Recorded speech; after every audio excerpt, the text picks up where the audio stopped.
Everyone, स्वागत है आप सबका स्टडीपीडिया के यूट्यूब चैनल पे। तो हम यहाँ पे अभी लास्ट चैप्टर जो हमारा केमिस्ट्री का बच रहा है उसको डिस्कस करना है, पीरियोडिक क्लासिफिकेशन ऑफ एलिमेंट। इससे पहले हमने बाकी क्लास 10th के 4 चैप्टर्स को एंड जो 4 चैप्टर हमारे क्लास 9th की केमिस्ट्री के, इन सारे चैप्टर्स को हमने डिस्कस कर लिया है। आप वीडियो लेक्चर्स हमारे चैनल के प्लेलिस्ट सेक्शन में जाकर चेकआउट कर सकते हैं। वहाँ पे हमने बहुत ही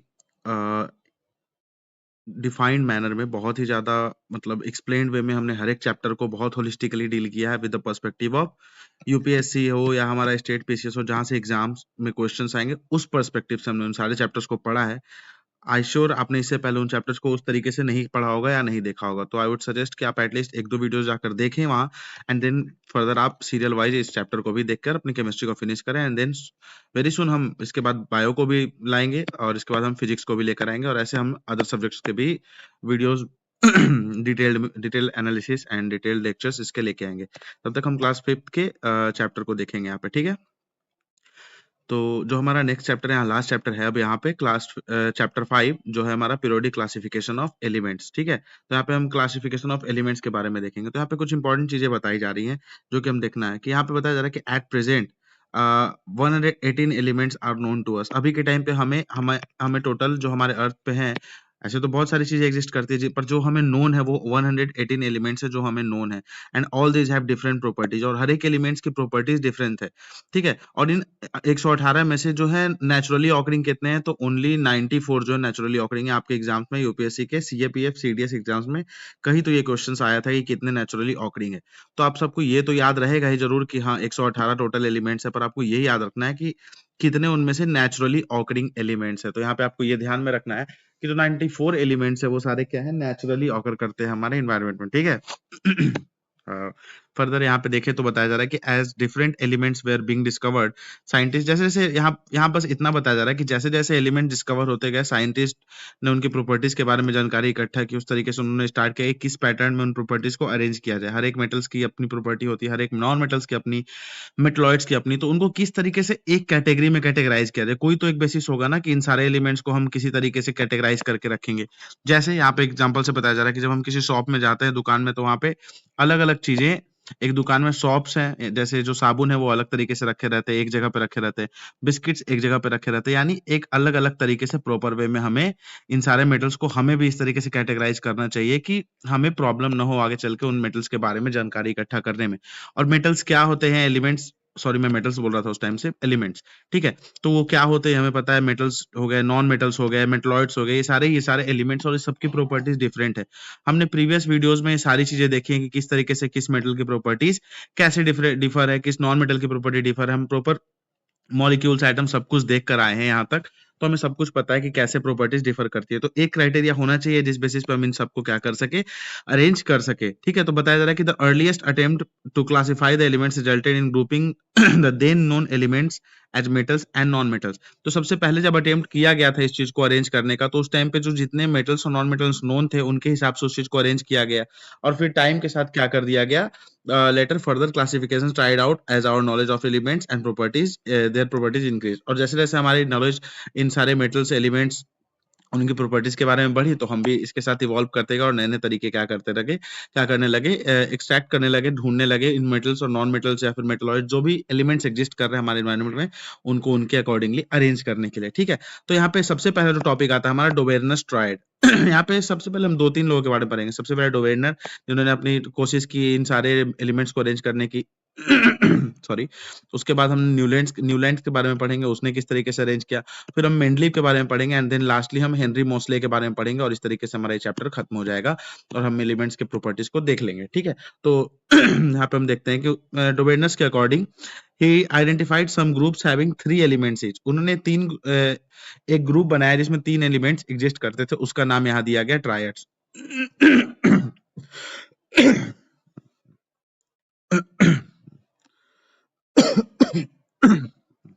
सॉरी।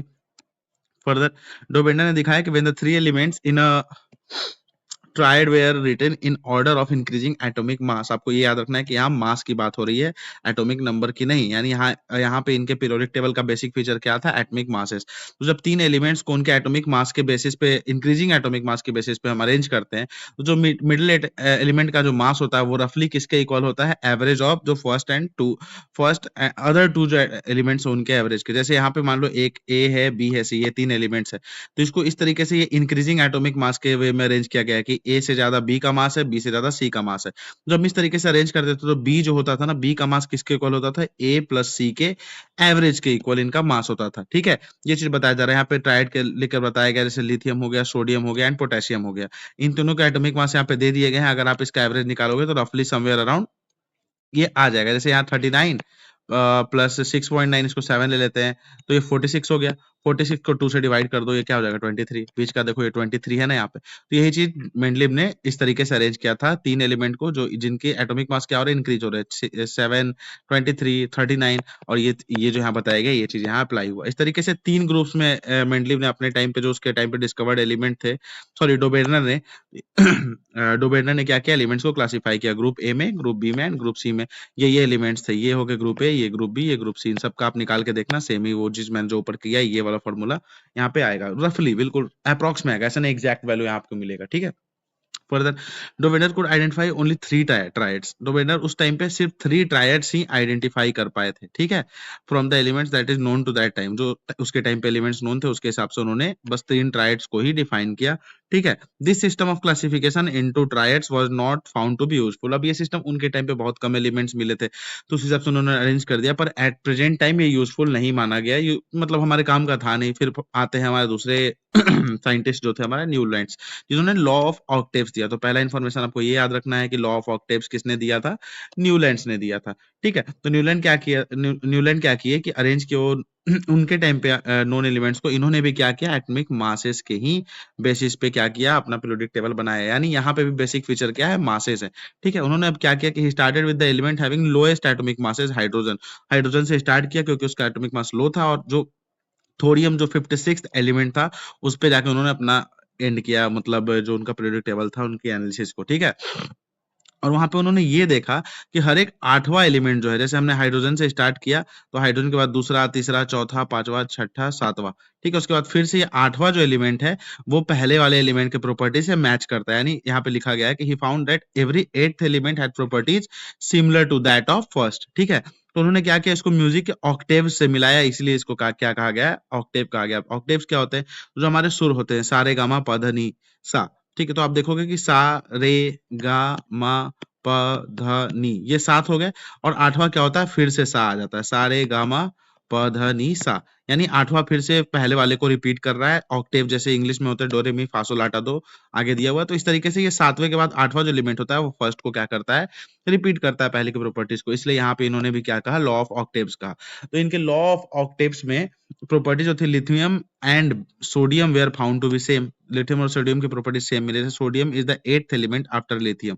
ठीक है, लिथियम के बाद 8वां एलिमेंट सोडियम था। Similarly beryllium and magnesium resemble each other. यानी ये दो के पेयर के जो एलिमेंट्स है ये सब एक दूसरे की प्रॉपर्टीज को क्या कर रहे थे, रिजेंबल कर रहे थे न्यूलैंड्स लॉ ऑफ ऑक्टेव्स में। ठीक है, बट इसके कुछ ड्रॉबैक्स थे। ठीक है, अब ड्रॉबैक्स देखते हैं कि क्या थे यार, तभी तो हमें आगे वापस से मेंडलीव का जो हमने लाया पीरियोडिक टेबल, यानी इसमें कुछ कमी रही होगी तभी हमें दूसरे की जरूरत पड़ी। तो हम देखते हैं कि क्या था। तो लॉ ऑक्टेव जो था इनका वो बस कैल्शियम तक ही एप्लीकेबल था। As after calcium every 8th element did not possess properties similar to that of the first. ठीक है, कैल्शियम के बाद जो है हर एक एलिमेंट अपने 8वां एलिमेंट अपने फर्स्ट वाले एलिमेंट की प्रॉपर्टीज को नहीं पजेस कर रहा था, नहीं एग्जिबिट कर रहा था। ठीक है, तो उस टाइम पे क्या थे, ओनली 56 एलिमेंट एग्जिस्ट करते थे, और मेंडलीव ने ये मान लिया था कि फ्यूचर में और कोई एक्स्ट्रा एलिमेंट्स नहीं एग्जिस्ट करेंगे। पर समय के साथ क्या हो गया, अभी हमारे पास कितने 118 है। अब उस टाइम पे 56 के हिसाब से वो पीरियोडिक टेबल बनाए गए थे, 56 को ही एडजस्ट करने की जगह थी उसमें। अब बाकी के हम कहाँ से एडजस्ट करते, तो इस वजह से ये भी हमारे लिए फेलियर रहा, और वो हम इसको फर्दर यूज नहीं कर पाए। और भी कुछ प्रॉब्लम्स थे जिसके बारे में डिस्कस करते हैं कि Newland adjusted 2 elements in the same slot. ठीक है, वो एटम्स मतलब एलिमेंट्स को अपने वो पीरियोडिक टेबल में एडजस्ट करने के लिए उन्होंने एक ही बॉक्स में दो एलिमेंट्स को भी कहीं एडजस्ट कर दिया, कहीं पे ऐसे एलिमेंट्स को मतलब एडजस्ट कर दिया जिनकी प्रॉपर्टी सेम थी भी नहीं।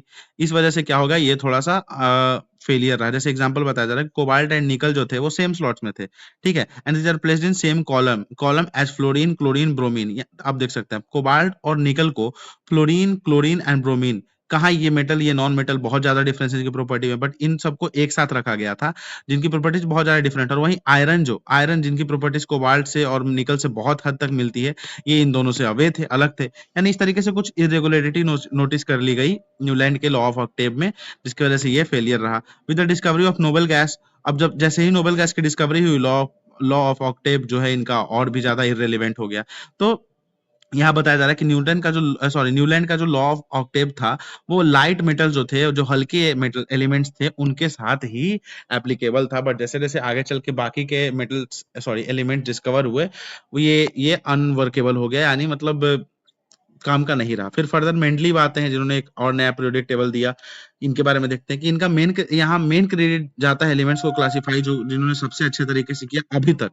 जो सबसे पहले हमने देखा हमारा क्या था, डोबेर्नर, उसके बाद न्यूलैंड, अब आते हैं मेंडलीव। तो इन तीनों में सबसे अच्छे तरीके से किसने किया था, मेंडलीव ने क्या किया, एलिमेंट्स को क्लासिफाई किया था। तो वही बताया जा रहा है कि main credit for classifying element goes to Mendeleev, ठीक है। He was the most important contributor to the early development of the periodic class elements, ठीक है। फ्यूचर में और भी आ जाएंगे, बट उस टाइम तक के लिए बहुत ज्यादा इंपॉर्टेंट कंट्रीब्यूशन इन्होंने किया था एलिमेंट्स को क्लासिफाई करने के लिए। Wherein elements were arrange on the basis of their fundamental property atomic mass. यहाँ पे भी इन्होंने एटॉमिक मास को ही बेसिक प्रॉपर्टी माना, and also on the similarity of chemical properties, और केमिकल प्रॉपर्टीज के सिमिलैरिटी को भी इन्होंने बेसिक फंडामेंटल प्रॉपर्टी माना। तो आपको यहाँ पे दो चीजें याद रखनी है कि पहला, इनके पीरियोडिक टेबल में फंडामेंटल प्रॉपर्टी किस चीज को माना गया था, तो एटॉमिक मास को, and similarity in fundamental chemical properties. तो ये दोनों चीजें इनके पीरियोडिक टेबल की इंपॉर्टेंट चीजें थी। अब आगे देखते हैं इसमें क्या फीचर्स था। तो मेंडलीव ने अपना वर्क स्टार्ट किया जब 63 एलिमेंट नोन थे, 56 से अब क्या हो गया, अब और भी एलिमेंट्स नोन हो गए 63। तो उन्होंने क्या किया, रिलेशनशिप ऑब्जर्व किया किस चीज में, atomic mass of the element में और उसके फिजिकल एंड केमिकल प्रॉपर्टीज में, कि किसी एलिमेंट का एटॉमिक मास किस तरीके से है और उसका क्या डिपेंडेंस और क्या उसका रिलेशन है उस एलिमेंट के फिजिकल और केमिकल प्रॉपर्टीज के ऊपर। यानी इन्होंने थोड़ा और डिटेल्ड वे में क्या किया, एलिमेंट्स को एनालाइज करना स्टार्ट किया, उनके ऊपर ध्यान देना स्टार्ट किया, ठीक है। उसके बाद बताया जा रहा है कि Mendeleev's concentrated on the compound formed by elements with oxygen and hydrogen.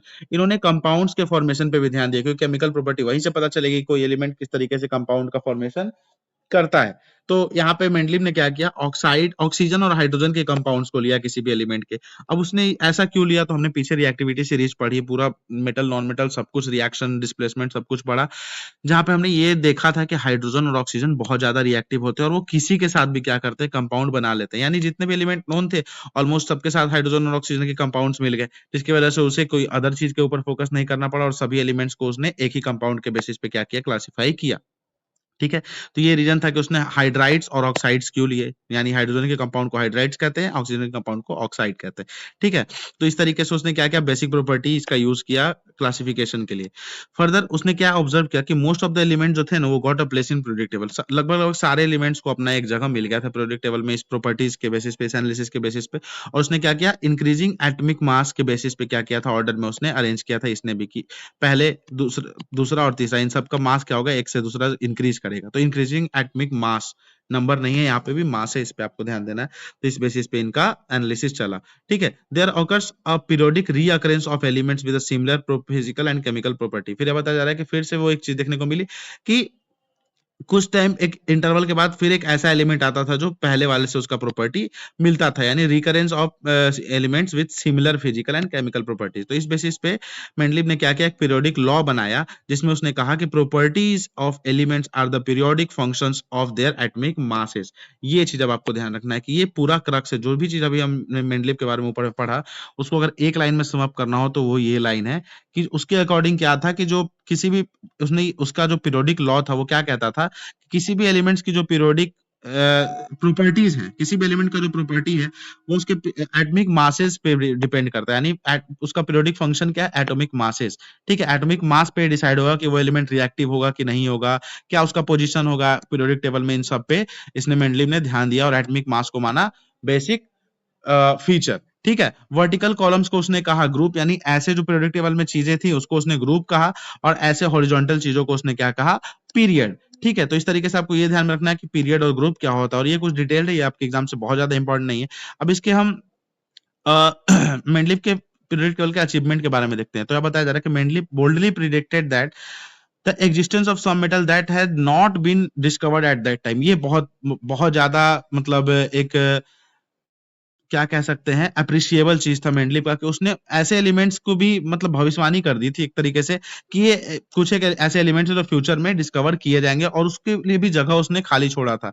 पिछले टाइम क्या हुआ था कि 56 एलिमेंट के बाद और एलिमेंट ढूंढेगा, उनके लिए जगह ही नहीं बची। बट मेंडलीव ने क्या किया, जो उस टाइम पे एलिमेंट्स नहीं भी ढूंढे गए थे ना, उनकी प्रॉपर्टीज को भी पहले से बता दिया था कि हाँ ये एलिमेंट्स ऐसे फ्यूचर में ढूंढे जाएंगे, उनका एटॉमिक मास ये होगा, उनका प्रॉपर्टी अभी के इस एलिमेंट से मिलता जुलता होगा, ये सब चीज उसने पीरियोडिक टेबल में छोड़ दिया। नहीं, बहुत हद तक उन्होंने एक बहुत सही प्रेडिक्ट टेबल क्या किया था, बना लिया था। ठीक है, अब यहाँ पे एग्जांपल से बताया जा रहा है कि Mendeleev named them by prefixing the Sanskrit numeral. Sanskrit numeral से उन्होंने मेंडलीव ने नेम दिया, जैसे ए का वर्ड दिया था जिसका नंबर होता है 1, एक से जो जो पर्टिकुलर एक एलिमेंट ढूंढा गया उससे पहले का एलिमेंट का प्रॉपर्टी। ठीक है, जैसे स्कैंडियम, गैलियम, ये सब बाद में डिस्कवर हुए हैं। उसका प्रॉपर्टी किससे मिलता जुलता है, एका बोरोन से, एका एल्यूमिनियम से एंड एका सिलिकॉन से रिस्पेक्टिवली। यानी जब मेंडलीव ने पीरियोडिक टेबल बनाया था तो उसमें उन्होंने लिखा था एका बोरोन, एका एल्यूमिनियम एंड एका सिलिकॉन, जिसकी प्रॉपर्टीज मतलब उन्होंने पहले डिस्कवर कर दिया था। अब नाम बाद में जो भी रखा गया हो, बट उन्होंने बता दिया था कि ये एलिमेंट आगे मिलेंगे, और इनकी properties scandium, gallium and germanium से मिलती जुलती है, जो बाद में ढूंढे गए। तो ये एक तरीके से भविष्यवाणी थी। फर्दर प्रॉपर्टीज ऑफ एका एल्यूमिनियम प्रेडिक्टेड बाय मेंडलीव, वो गैलियम से मिलता जुलता रहा, और इस तरीके से एका एल्यूमिनियम, इस तरीके से उसने एका एका करके जो फ्यूचर में एलिमेंट ढूंढे जाएंगे उसको भी उन्होंने फिट किया था अपने पीरियोडिक टेबल में। तो ये चीज बताया जा रहा है कि one of the strengths of Mendeleev periodic table was that when this gases were discovered, जो noble gases argon, neon, helium ये सब डिस्कवर किए गए, तो उसके लिए भी एक न्यू ग्रुप बना रखा था उसने, कि फ्यूचर में ऐसे भी कुछ गैसेस ढूंढे जाएंगे जिनको यहाँ पे इजिली मतलब एडजस्ट किया जा सकता है, तो उसमें भी कोई दिक्कत नहीं हुई। और उस इन सारे गैसेस को भी इजिली मतलब क्या किया गया, एडजस्ट कर लिया गया इसके पीरियोडिक टेबल में without disturbing the existing order. यानी पहले से जो ऑर्डर थे उसको डिस्टर्ब किए बिना भी इसमें पीरियोडिक टेबल में गैसेस को भी इजिली ऐड कर लिया गया। यानी आप देख सकते हैं कि किस तरीके से, किस लेवल का इसमें इन्होंने रिसर्च किया था, और किस लेवल का इनका नॉलेज बेस था, कि उन्होंने फ्यूचर के हिसाब से भी अपने पीरियोडिक टेबल में जगह छोड़ी थी, एम्प्टी रखी थी। बट इनके भी कुछ लिमिटेशंस थे, उन लिमिटेशंस को देखते हैं क्या है। तो electronic configuration of hydrogen resembles that of alkali metals. ठीक है, फिर यहाँ बताया जा रहा है कि जो हाइड्रोजन का जो इलेक्ट्रॉनिक कॉन्फ़िगरेशन होता है वो किससे मिलता जुलता है, अल्कली मेटल्स से। अब कैसे देख सकते हैं कि जो कंपाउंड्स हैं, हाइड्रोजन कैसे बनाता है, HCl, H2O, H2S, वही अल्कली मेटल्स भी सेम तरीके से कंपाउंड बनाते हैं, NaCl, Na2O, Na2S, इस तरीके से अल्कली मेटल्स क्या करते हैं, कंपाउंड्स बनाते हैं। तो बताया जा रहा है कि like alkali metals hydrogen combines with halogens, oxygens and sulfur to form compounds having similar formula। यानी केमिकल प्रॉपर्टीज हाइड्रोजन की सेम मिलती जुलती किससे है, अल्कली मेटल से। ठीक है, और दूसरी बात बताया जा रहा है कि हेलोजेंस की तरह हाइड्रोजन भी ऐसे डायटोमिक वे में एग्जिस्ट करता है, जैसे क्लोरीन Cl2 फॉर्म में एग्जिस्ट करता है, उसी तरीके से हाइड्रोजन भी H2 फॉर्म में एग्जिस्ट करता है, यानी डायटोमिक फॉर्म्स में एग्जिस्ट करता है। And it combines with metals and non metals to form covalent compounds. ये भी कोवैलेंट कंपाउंड्स बनाता है, हमने कार्बन एंड कंपाउंड वाले चैप्टर में देखा था। तो इसकी प्रॉपर्टीज बहुत हद तक किससे मिलती जुलती थी, अल्कली मेटल से, हाइड्रोजन से। बट हाइड्रोजन का कोई फिक्स पोजीशन इसमें नहीं बताया गया था, ये सबसे बड़ा ड्रॉबैक था। दूसरा, आइसोटोप्स को के बारे में प्रिडिक्ट नहीं कर पाए थे मेंडलीव, जो कि इनके डिस्कवरी के बहुत टाइम बाद ढूंढी गई। तो आइसोटोप्स के बारे में भी इसमें प्रॉब्लम हुई, आइसोटोप्स को इसमें अरेंज करने में। और आइसोटोप्स होते क्या, ऐसे एलिमेंट जिनके सेम केमिकल प्रॉपर्टीज सिमिलर है बट एटॉमिक मास इनका डिफरेंट होता है। हमने पहले 9th में डिस्कस किया हुआ है इसको। ठीक है, अब आइसोटोप्स ऑफ ऑल एलिमेंट जो जो मिले वो चैलेंज क्रिएट कर दिया, उसमें जगह नहीं, atomic mass do not increase in regular manner in going from element to the next. अब उनको अरेंज करने के बाद एटॉमिक मास में डिसिमिलरिटी आ गई, डिस्प्रोपोर्शनैलिटी आ गई, जिसके कारण ये भी एक फेलियर माना गया। फिर आगे चल के लास्ट में, सबसे लास्ट में एक आते हैं, अब यहाँ दिखाया जा रहा है कि making order out of chaos. अब ऊपर इतना क्योस हो चुका है एलिमेंट्स को लेके, कौन कैसे एलिमेंट एडजस्ट करेगा कुछ समझ में नहीं आ रहा है। तब लास्टली एक मॉडर्न पीरियोडिक टेबल आता है, किसके द्वारा, 1913 में हेनरी मोस्ले के द्वारा। अब यहाँ पे इन्होंने कुछ चेंज किया। अब चेंज क्या था, तो यहाँ पे इन्होंने कहा कि एटॉमिक नंबर जो होंगे ना वो ज्यादा फंडामेंटल प्रॉपर्टी है देन एटॉमिक मासेस। ये सबसे बड़ा चेंज था हेनरी मोस्ले के पीरियोडिक टेबल में, जो कि पहले नहीं देखा जा रहा था। पहले के जो साइंटिस्ट थे वो क्या करते थे, एटॉमिक मास को मान रहे थे फंडामेंटल प्रॉपर्टी, वो चाहे डोबेर्नर हो, न्यूलैंड हो या फिर मेंडलीव हो। बट जैसे ही मोस्ले आते हैं उन्होंने कहा कि एटॉमिक नंबर जो होगा ना वो है फिजिकल प्रॉपर्टी, फंडामेंटल प्रॉपर्टी किसी भी एलिमेंट का। तो यहाँ से एक सबसे बड़ा चेंज आया पीरियोडिक टेबल को देखने के नजरिए में। ठीक है, प्रॉपर्टीज ऑफ एलिमेंट्स, अब इन्होंने पीरियोडिक लॉ दिया कि properties of elements are a periodic function of their atomic number. इस तरीके से आपके एग्जाम में आपको कंफ्यूज किया जा सकता है। तो आपको याद रखना है कि एटॉमिक नंबर जो होगा वो किसका है, हेनरी मोस्ले का, एंड जो मासेस था वो था मेंडलीव का। तो ये आपको याद रखना है। ठीक है, स्टेटमेंट को फ्लिप करके आपको कंफ्यूज किया जा सकता है एग्जाम में। तो यहाँ पे क्या सीधा आपको याद रखना है कि एटॉमिक नंबर किसके पीरियोडिक टेबल में फिजिकल प्रॉपर्टी, फंडामेंटल प्रॉपर्टी माना गया था, तो वो था हमारा हेनरी मोस्ले। यहाँ बताया जा रहा है कि atomic number gives the number of protons in the nucleus of an atom and this number increases by 1 in going from one element to next. अब पीरियोडिक टेबल में एक एलिमेंट से नेक्स्ट पे जब हम जाते हैं तो एटॉमिक नंबर हमारा क्या है, एक से इंक्रीज करता है। ठीक है, तो प्रिडिक्शन ऑफ प्रॉपर्टीज ज्यादा इजी हो गई और ज्यादा मोर प्रिसाइज हो गई इस प्रेजेंट पीरियोडिक टेबल के हिसाब से, क्योंकि ये किस चीज पे बेस्ड था, एटॉमिक नंबर पे बेस्ड था। यहाँ पे पीरियोडिक टेबल है आपके, आप एक बार देख सकते हो अपने रेफरेंस के लिए। हम आगे बढ़ते हैं। ठीक है, further the anomalous position of hydrogen, जो हाइड्रोजन का पोजीशन मेंटली में समझ में नहीं आ रहा था किधर रखा जाए किधर नहीं, इस मॉडर्न पीरियोडिक टेबल ने उसे भी सॉल्व कर दिया और हाइड्रोजन का पोजीशन भी सेफली एक जगह डिफाइंड हो गया इस पीरियोडिक टेबल में हमारे। ठीक है, अब बताया जा रहा है कि positions of elements in modern periodic table, अब किस तरीके से एलिमेंट्स को पोजीशन किया गया। तो यहाँ पे भाई जो वर्टिकल कॉलम्स थे उनको क्या कहा गया, ग्रुप कहा गया, और हॉरिजॉन्टल जो रोज थे उनको हमने यहाँ पे पीरियड कहा। अब इनके हिसाब से ही हमारे पीरियोडिक टेबल में एलिमेंट्स की प्रॉपर्टी चेंज होती है। तो सबसे पहले हम ध्यान देंगे, यहाँ क्वेश्चन कुछ कर रहा है कि write down the electronic configuration of the first 3 elements of group 1। ठीक है, ग्रुप 1 के फर्स्ट 3 एलिमेंट का इलेक्ट्रॉनिक कॉन्फ़िगरेशन लिखने के लिए कह रहा है। फिर कुछ सिमिलरिटीज मिलती है कि नहीं, ये कह रहा है उसमें कितने वैलेंस इलेक्ट्रॉन्स है, ये कह रहा है देखने को। तो जब आप ये सब करके देखोगे तो आपको कुछ एक कंक्लूजन समझ में आएगा कि ये सारे जो एलिमेंट्स है ना इनमें same number of valence shell electron, जैसे हम ऊपर से नीचे आएंगे ना ग्रुप में अप टू डाउन। ठीक है, तो ये हम देखेंगे कि इनके आउटर मोस्ट सेल में ना सेम नंबर ऑफ इलेक्ट्रॉन्स है। ग्रुप 1 के एलिमेंट्स सपोज उनके पहले वाले एलिमेंट के आगे आउटर मोस्ट सेल में एक है, आउटर इनर मोस्ट सेल हमने पहले वाले लेक्चर में डिस्कस किया, आप जाकर देख लेना वापस से बैक करके, सॉरी आई मीन नए उसमें प्लेलिस्ट में भी आप जाकर चेक कर सकते हैं। तो हम यहाँ पे 1 किसी का है तो हम नीचे जाएंगे तो सेम उस ग्रुप में सबके आउटर मोस्ट सेल में 1 ही इलेक्ट्रॉन्स होंगे, यानी वैलेंस इलेक्ट्रॉन सब में सेम होंगे। तो बताया जा रहा है कि the elements present in any one group have the same number of valence electron. Up to down कहीं भी चले जाओ आप, उनके अंदर same number of valence electrons होंगे। जैसे यहाँ पे एग्जांपल बताया जा रहा है कि फॉर एग्जांपल एलिमेंट जैसे फ्लोरीन हो गया, क्लोरीन हो गया, 17th ग्रुप में बिलोंग करते हैं, तो इन सबके वैलेंस इलेक्ट्रॉन में 7 वैलेंस इलेक्ट्रॉन्स होते हैं।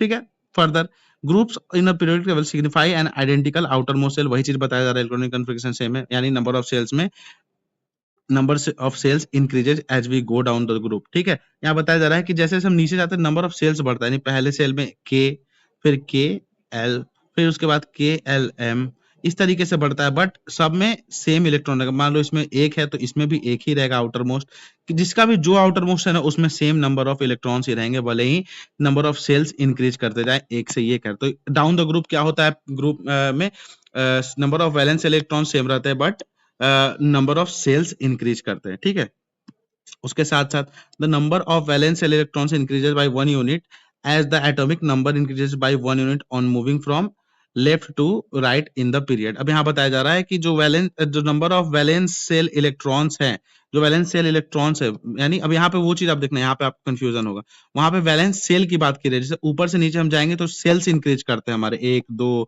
3, बट जब हम पीरियड में लेफ्ट टू राइट जाएंगे ना तो सेल्स का नंबर सेम है। अगर पहले वाले एलिमेंट में 2 सेल है तो उसके लास्ट वाले एलिमेंट में भी 2 ही सेल होगा, बट चेंज क्या होगा कि जैसे जैसे हम आगे बढ़ेंगे valence shell electron outermost shell में जो इलेक्ट्रॉन्स है वो बढ़ते जाएंगे। जैसे इसमें 1 था तो इसमें 1 2 हो जाएगा, तीसरा बनाएंगे तो उसमें भी 2 ही सेल रहेगा बट इलेक्ट्रॉन 3 हो जाएगा। इस तरीके से इलेक्ट्रॉन्स क्या होते जाएंगे, इंक्रीज होते जाएंगे। तो लेफ्ट टू राइट पीरियड में क्या होता है हमने ये भी देख लिया, और अप टू बॉटम क्या होता है ग्रुप पे किस तरीके से अफेक्ट पड़ता है ये भी हमने देख लिया। Further atoms of different elements with the same number occupied cells are placed in same group। ठीक है, वो चीज हमने समझ लिया, यहाँ पे आज ये सब चीज देख ले। each period marks a new electronic cell getting filled। हर एक पीरियड में एक नया इलेक्ट्रॉनिक सेल फिल होता है। जैसे पहले वाले पीरियड ऊपर से नीचे जाएंगे तो इसमें के सेल ही रहेगा, नीचे आएंगे तो के एल, क्योंकि ऊपर से नीचे अगर देखो तो यहाँ पे के था, एक सेल और बढ़ जाएगा। फिर डाउन द ग्रुप हम आएंगे तो के एल एम हो जाएगा, यानी हर सेल में इधर से तो सेल बढ़ रहा है, यानी इधर से जब सेल इसमें बढ़ा तो यहाँ पे ऊपर से नीचे एक एक सेल बढ़ गया, बट इन सारे एलिमेंट्स में सेम ही सेल रहेगा।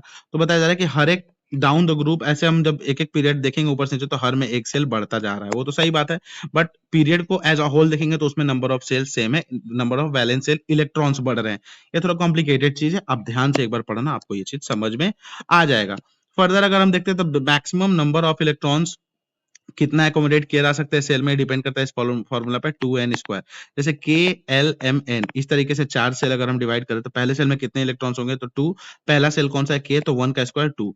एल सेल में 2 इंटू 2 का स्क्वायर 8। इस तरीके से आगे 8 18 18 32 32, इस तरीके से हम क्या करते हैं इलेक्ट्रॉन्स में वैलेंस सेल में इलेक्ट्रॉन्स बढ़ते हैं। तो position of the elements in the periodic table tells about it's chemical reactivity, इस हिसाब से हमको उसकी केमिकल रिएक्टिविटी के बारे में पता चलता है। वैलेंसी क्या हमने पहले पढ़ रखा है कि जितने नंबर ऑफ वैलेंशियल इलेक्ट्रॉन्स हैं उसके अलावा जितने नंबर उसको चाहिए वो या तो लूज करे या गेन करे, क्या गेन करने के लिए, ऑक्टेट 8 इलेक्ट्रॉन्स गेन करने के लिए, उसी को हम वैलेंसी कहते हैं। तो एटॉमिक साइज के बारे में अब हम देखते हैं कि क्या होता है। तो एटॉमिक साइज का मतलब क्या है, radius of an atom, atom का रेडियस कितना है। तो मैंने ऊपर आपको एक चीज बताई थी कि जब हम डाउन द ग्रुप जाते हैं किसी भी पीरियोडिक टेबल में तो उसमें क्या होता है, सेल्स इंक्रीज होते हैं। पहले में के है, फिर जैसे हमने बताया था 1 मिनट, ऊपर से नीचे अगर हम जा रहे हैं तो पहले ग्रुप में एक ही सेल था, दूसरे ग्रुप में क्या होता है 2 सेल बन जाता है, तीसरे ग्रुप में क्या होता है 3 सेल बन जाता है। तो आप एक चीज देख रहे हो कि इसमें क्या होता है, एटम का रेडियस बढ़ता जा रहा है। तो आपको ये ध्यान रखना है कि ऊपर से नीचे जब हम जाते हैं तो नंबर ऑफ सेल्स जब बढ़ते हैं तो atomic radii down the group increase होता है, ठीक है। बट पीरियड में सेम रहता है, क्योंकि ये चीज हमने ऊपर देख लिया कि पीरियड में बस नंबर ऑफ इलेक्ट्रॉन्स बढ़ता है, ठीक है, 3 हो जाएगा, 4 हो जाएगा, बट सेल्स सेम रहता है। ये चीज हमने अभी ऊपर देखा है। तो वही चीज बताया जाए कि एटम्स विजुअलाइज जो सेंटर ऑफ द न्यूक्लियस से आउटर मोस्ट सेल जो उसका डिस्टेंस ही हम क्या कहते हैं, एटॉमिक रेडियाई। अब यहाँ से यूपीएससी सीएपीएफ 2022 में आपको क्वेश्चन पूछा था कि the atomic radius of hydrogen atom is. अब यहाँ पे देखो आप कैसे line by line UPSC question उठाती है यहाँ से। तो atomic radius of hydrogen atom is 37 picometre, 37 picometre, ये रहा आपका आंसर। इस तरीके से आपको एनसीईआरटी को लाइन बाय लाइन पढ़ना है। आप में से कितनों ने इसको इस तरीके से पढ़ा था आप देख सकते हैं, ठीक है।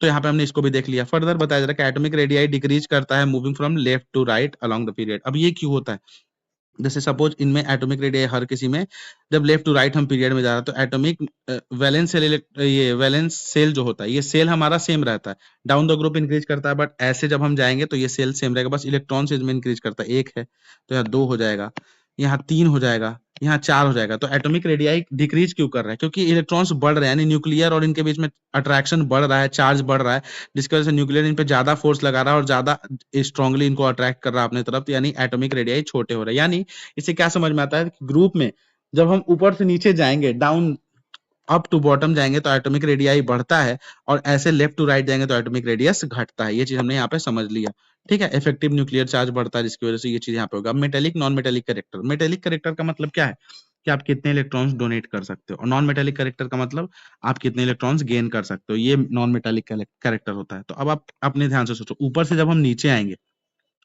एटॉमिक रेडियस हमारा क्या हो रहा है, बढ़ रहा है ये बढ़ रहा है, यानी न्यूक्लियस से बाहर वाले जो सेल की दूरी है वो बढ़ रही है, यानी न्यूक्लियस का चार्ज, इफेक्टिव न्यूक्लियर चार्ज जो है बाहर वाले सेल पे कम हो रहा है ऊपर से नीचे जाने पे। जितना चार्ज घटेगा उतना अट्रैक्शन कम होगा, उतना इजिली ये जो एलिमेंट है इलेक्ट्रॉन लूज कर देगा। लूज करने की प्रॉपर्टी ऊपर से नीचे क्या होगी, बढ़ती जाएगी। यानी जैसे जैसे लूज करने की प्रॉपर्टी बढ़ रही है वैसे वैसे मेटालिक प्रॉपर्टी ऊपर से नीचे बढ़ रही है। यानी जब हम ग्रुप में पीरियोडिक टेबल में अप टू बॉटम जाते हैं तो मेटालिक प्रॉपर्टी क्या होती है, लूज कर गेन करती है, क्योंकि losing character, electron lose character की जो लूज करने का कैरेक्टर है वो बढ़ता है, तो मेटालिक प्रॉपर्टी क्या होता है, इंक्रीज करता है। वही चीज उल्टा हो जाता है हमारे पीरियड में, जब हम लेफ्ट से राइट जाते हैं तो सेल तो सेम ही है, नंबर ऑफ सेल 1 2 1 2 1 2, बट यहाँ चार्ज इनका न्यूक्लियस का बढ़ता जा रहा है, क्योंकि यहाँ पे इलेक्ट्रॉन्स बढ़ते जा रहे हैं, एक रिएक्शन है इक्वल एंड अपोजिट रिएक्शन। तो ज्यादा टाइटली ये बाहर वाले जो इलेक्ट्रॉन्स है इनको क्या करेगा, इसको अट्रैक्ट करेगा, जिसकी वजह से यहाँ पे इलेक्ट्रॉन्स लूज करना काफी मुश्किल हो जाएगा। इलेक्ट्रॉन्स को लूज करना मुश्किल है, बट इलेक्ट्रॉन गेन करना इजी है।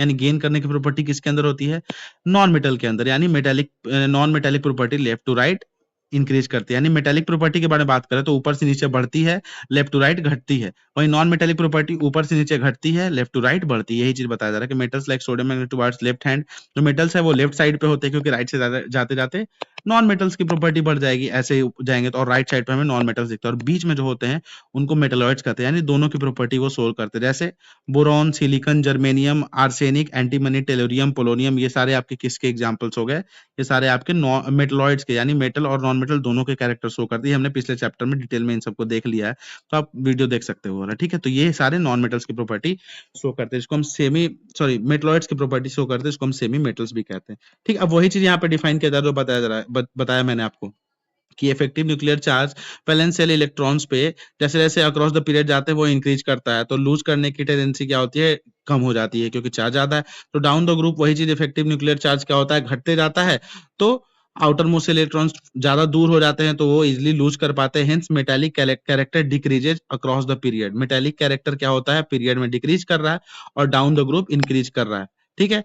Non metals on the other hand are electronegative, यानी इलेक्ट्रोनेगेटिविटी लेफ्ट टू राइट जाएंगे तो इंक्रीज करेगा, अप टू बॉटम जाएंगे तो डिक्रीज करेगा। Electropositivity up to bottom increase करेगा, लेफ्ट टू राइट क्या करेगा? डिक्रीज करेगा। यही था हमारा इस चैप्टर में जो डिस्कस करना था। ये चीज आप देख सकते हैं कि non metals are found on the right side of the periodic table. Suppose यहाँ पे एक पीरियोडिक टेबल है, तो इस साइड पे आपको, ये जो लेफ्ट साइड है, यहाँ पे आपको मेटल्स दिखेंगे, और राइट साइड पे ज्यादा नॉन मेटल्स दिखेंगे। क्यों दिखेंगे? हमने इसको बहुत ही एक डिटेल में अभी डिस्कस किया, प्रॉपर्टीज मैंने बताया, आप एक बार और बैक करके इसको देखना, इजीली समझ में आ जाएगा, ठीक है। ठीक है, इससे हमें पता चलता है, इजीली पता चल गया कि नेचर ऑफ ऑक्साइड्स, किस तरीके से कौन एलिमेंट्स किसके साथ कैसा ऑक्साइड्स बनाएंगे। इसको समझने में हमें बहुत हेल्प हुई, क्योंकि हमें पीछे हमने पढ़ा है कि ऑक्साइड्स ऑफ मेटल क्या होते हैं? वो बेसिक कैरेक्टर के होते हैं। ऑक्साइड्स ऑफ नॉन मेटल क्या होते हैं? एसिडिक कैरेक्टर के होते हैं। यानी जो नॉन मेटल जब जहां पे रहेंगे उनके ऑक्साइड का कैरेक्टर क्या होगा? एसिडिक होगा। मेटल्स के ऑक्साइड का कैरेक्टर बेसिक होगा। तो यही चीज हमें पीरियोडिक टेबल में समझने में आसानी होती है, क्योंकि नॉन मेटल की प्रॉपर्टीज मेटल की properties up to bottom increase decrease करती है अकॉर्डिंगली, जो हमने अभी डिस्कस किया है, ठीक है। तो इस पे आप फर्दर आप अपना नॉलेज थोड़ा सही से एक बार देख के समझ लेना इसको डीपली, क्योंकि थोड़ा सा कॉम्प्लेक्स चीज है। अगर आप एक बार समझ जाओगे तो इजीली लंबे समय तक आपको याद रहेगा। रटने पे फोकस नहीं करना, जो मैंने समझाया आप उस पे फोकस करके इसको इजीली समझ लेना। तो इस तरीके से यहाँ पे हमने सारे प्रॉपर्टीज को देख लिया, और यहाँ पे ये चैप्टर हमारा इजीली खत्म हो गया। एक चीज और आप देख सकते हो यहाँ पे, अगर आपके एग्जाम में पूछा जाए कि किस तरीके से लेफ्ट टू राइट जाने पे एसिडिक कैरेक्टर बढ़ेगा या बेसिक कैरेक्टर ऑक्साइड्स का, तो आप क्या कहोगे? तो हमें पता है कि पीरियड में जब हम लेफ्ट टू राइट जाते हैं तो नॉन मेटेलिक कैरेक्टर बढ़ता है, क्योंकि इलेक्ट्रॉन के लूज करने की कैपेसिटी कम होती है और गेन करने की कैपेसिटी ज्यादा होती है। तो लेफ्ट टू राइट जब हम जाएंगे तो नॉन मेटेलिक कैरेक्टर बढ़ेगा, और नॉन मेटेलिक किस तरह के ऑक्साइड होते हैं? Acidic oxide. तो एसिडिक कैरेक्टर हमारा पीरियोडिक टेबल में लेफ्ट टू राइट जाने पे बढ़ेगा। और अब टॉप टू बॉटम आएंगे तो क्या होगा? टॉप टू बॉटम आएंगे तो क्या होता है? मेटेलिक कैरेक्टर बढ़ता है। यानी मेटेलिक कैरेक्टर बढ़ना मतलब उनके ऑक्साइड्स कैसे होते हैं? बेसिक, यानी बेसिक कैरेक्टर बढ़ेगा टॉप टू बॉटम। यानी ऊपर से नीचे जब हम जाएंगे तो बेसिक कैरेक्टर बढ़ेगा, लेफ्ट टू राइट जाएंगे तो एसिडिक कैरेक्टर। ये चीज था आपके चैप्टर में पूरी तरीके से। इसी के साथ ये सीरीज हमारा यहाँ पे खत्म होता है। हमने चैप्टर 5 तक क्लास 10 के सारे चैप्टर्स को और क्लास 9 के सारे चैप्टर्स को डिस्कस कर लिया है, लाइन बाय लाइन, बहुत ही डिटेल्ड मैनर में, ठीक है। अब आपका काम क्या है कि आपको जिस भी आप एग्जाम की प्रिपरेशन कर रहे हो, आप उसके पीवाईक्यू सॉल्व कर लो, ठीक है। और उसके साथ साथ उनको रिवाइज करो, अपने कंटेंट में वैल्यू एडिशन करो, जो पीवाईक्यू में एक्स्ट्रा चीजें दी गई हैं, जो एनसीईआरटी में नहीं दी गई हैं, उनको ऐड करो। लगे तो आप इस हिसाब से, इस वीडियो के अकॉर्डिंगली आप धीरे धीरे देख कर क्या कर सकते हो, नोट्स भी बना सकते हो अपने हिसाब से। और जिनका एग्जाम पास में है, आप बस इसको रिवाइज करो, एक दो बार अगर टाइम मिले तो और भी देख लो। इसी के साथ यहाँ पे हमारा केमिस्ट्री होलिस्टिकली पूरी तरीके से खत्म होता है। अब हम जल्दी ही आपके सामने बायो लाएंगे एंड देन फिजिक्स लाएंगे। टिल देन आप बने रहे हमारे चैनल पे। जय Hind, thank you so much.